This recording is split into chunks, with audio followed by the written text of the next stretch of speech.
Russian media reports that the combat area in Kursk region the day before yesterday was 650 square kilometers from 430 square kilometers the day before.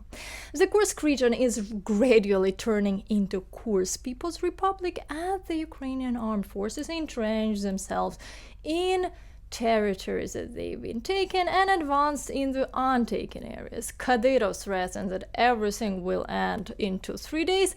Gerasimov is deploying reserves and Putin is getting nervous.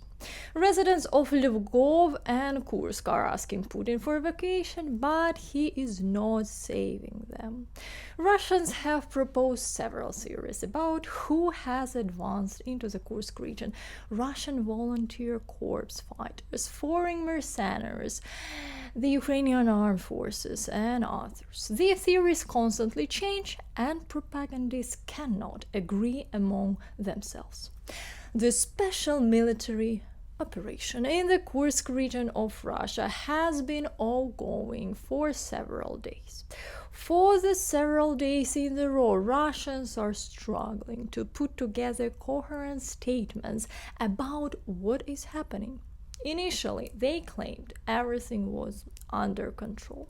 Then they announced anti-terrorist operations in the region with reports of saboteurs in the forest and several hundred Ukrainians.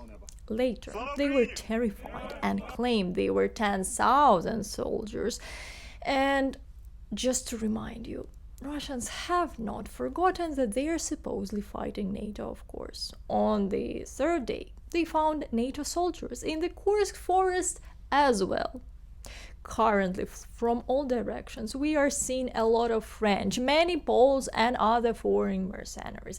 The commander of Kadyrov's Ahmad Special Forces stated that.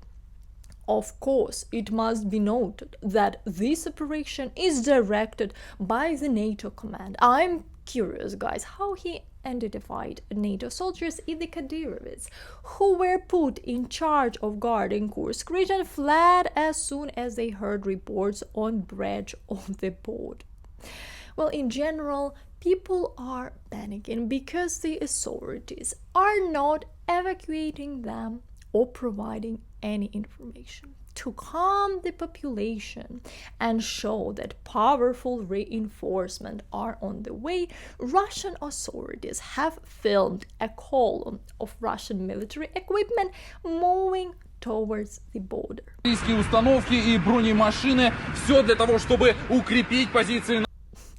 Honestly, they shouldn't have even released the location. After some time, another video appeared showing a destroyed column of Russian troops in the Kursk region near Rilsk. Earlier, a video showed an attack on the column, suggesting that the equipment was stationary. It is reported that HIMARS rockets were used and the number of casualties is still unknown. Meanwhile, the Ministry of Defense continues its PR campaign showcasing efforts to protect the Kursk region. The day before yesterday, the Zvezda channel aired another column of armed vehicles heading to combat zones, which angered military bloggers in the light of the failure near Rilsk. The Ministry of Defense also released footage of tanks' crew taking firing position in the Kursk region, but on the tanks had its barrel covered with tar. And the curious doesn't end here. As you know, the Kursk nuclear power plant is not far away, so everyone thinks that Ukrainian forces are moving towards it to capture it. And guess what? Rosatom's general director Alexei Likhachov called and complained to the head of the IAEA, Rafael Grossi, about the situation around the Kursk nuclear power plant. Likhachov emphasized that the actions of the Ukrainian armed forces pose as a direct threat not only to the Kursk nuclear power plant but also to the development of the entire global nuclear energy sector. This might have been happened because the day before yesterday in Kurchato, where the Kursk nuclear power plant is located, the electricity went out. Debris from an unidentified drone fell on a transformer substation, causing a fire which left Kurchatov and 5 other districts in the Kursk region without the power. Well, I don't know why we need a nuclear plant. We have our own in Zaporizhia. But it's currently occupied by Russian forces. It's interesting that the Russians are all guessing how many Ukrainian soldiers have entered the Kursk region. Some say it's 300 saboteurs from the forest, then 1,000, while war correspondents claim everywhere from 6 to 20,000, depending on their estimates. Well, let's not forget to count the NATO soldiers, of course, too. Before I continue, guys, I want to thank all of you who sent coffees on Buy Me a Coffee and become Patreons. Please do so if you want more of these videos on the channel, and you can also help this channel by subscribing to it, because I can see some of you watching my news and haven't subscribed yet. I suggest you also subscribe to my Twitter page, where I post regular updates about the situation in Ukraine, and to my Instagram, where I show the daily life in Ukraine. Well, in general, Ukrainian forces have taken control of the Gazprom gas station near Sudzha, which was supplying gas to my favorite Orban. Poor Victor is probably in shock. I haven't heard anything recently from Hungarians, by the way. There are also opinions that this breakthrough will force the Russians to redeploy troops from the most critical fronts for the Ukrainian Armed Forces, or be used as leverage against Putin in future negotiations.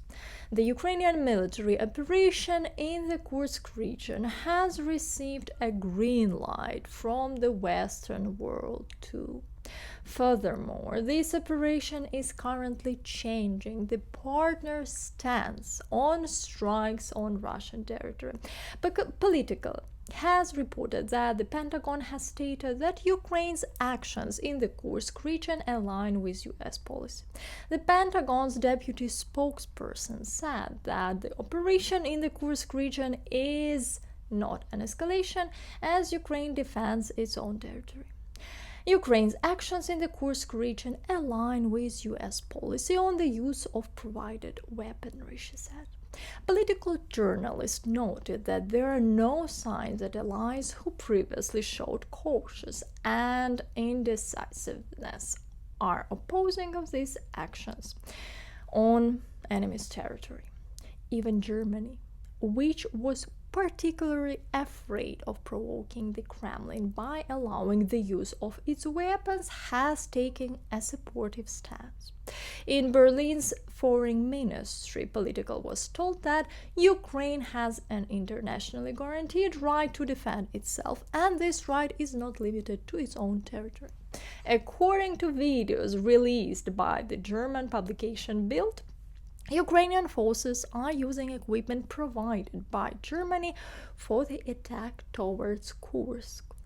The head of the Bundestag Security Committee, Markus Faber, confirmed that the Ukrainian Armed Forces can conduct offensive operations using the full arsenal of equipment provided by Berlin, including Leopard 2 tanks. The question of whether it's about Western weapons is not raised because once delivered, it becomes Ukrainian, said CDU top politician to Politico.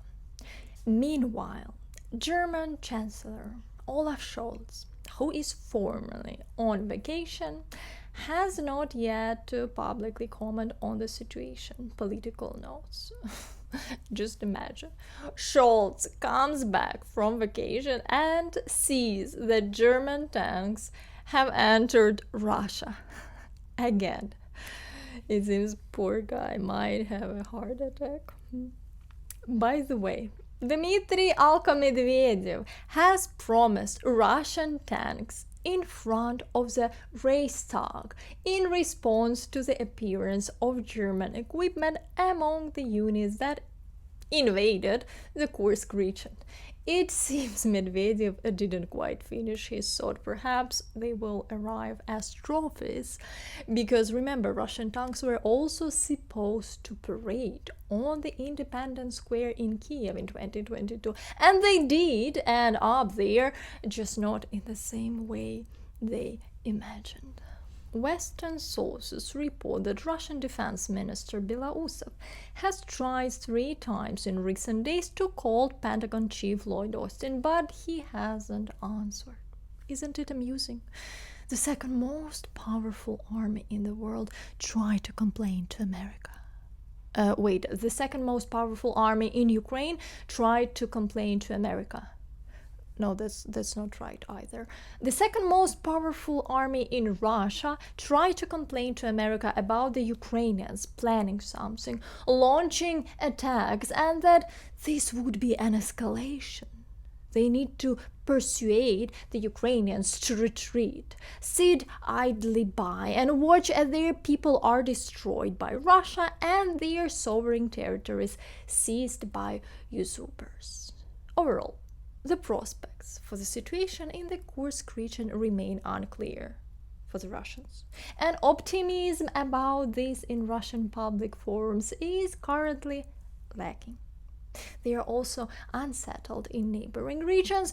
The Belgorod region is being heavily shelled as well, and there are even reports of Ukrainian forces concentrating on these fronts. In the Lipetsk region, there was a massive attack by drones on a military airfield, resulting in damage to an ammunition depot, secondary explosions, a strong fire, and the evacuation of nearby residents. The risk of intensified attacks on other fronts to achieve greater effects, including political ones, of course, remains. By the way, we have nowhere to put the prisoners. I post all the interesting videos daily on my Twitter, so I recommend following me and stay updated.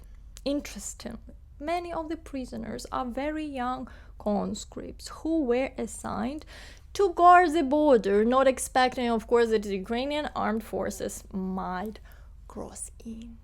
And another piece of news.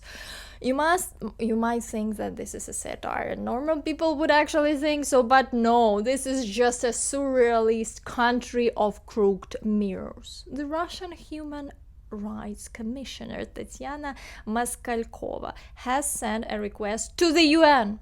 She demands condemnation of the actions of the Ukrainian military in the Kursk region, claiming they violate human rights. What? I mean, it's difficult to surprise me anyway, but like, what? To sum up, let's speak about pros and cons of the border breakthrough in the Kursk region. Well, here are some pros. Putin's narrative that Russia will surely win has been destroyed. Territories can be used for exchanges in negotiations. Damage to Putin's image. Increased prestige of Ukraine globally. Re-evaluation by Western allies of Ukraine's conduct of the war. Hints to the allies that their weapons are being effectively used. Potential leverage over Austria, Hungary, and Slovakia, which still receive oil, gas from Russia, gas through the capture of the Gazprom station that supplied gas to these countries. Destruction of Russian troops and equipment, capturing prisoners for exchange, diverting reserves from the entire front line, stopping the enemy's advance along the entire front line, destroying the potential of the Kursk region itself, possibly plans related to the Kursk nuclear power plant, but I'm not ready to delve into this issue just yet. Capturing the Suja gas measuring station. Kursk nuclear power plant, a power plant with 4,000 megawatt, ranking in the top 4. And cons. Cons? Disadvantages? Minuses? Hello? Well, I will let you guys write me some in the comments below. Meanwhile, also, what do you think the main purpose of this operation, and how do you think this will develop? Let me know in comments. That's it for today, and I want to thank all of you for supporting Ukraine, watching Ukrainian content. Please like this video, and if you really liked it and you want more videos like this, you can support the channel's development on Patreon or buy me a coffee. See you soon, and Slava Ukraini!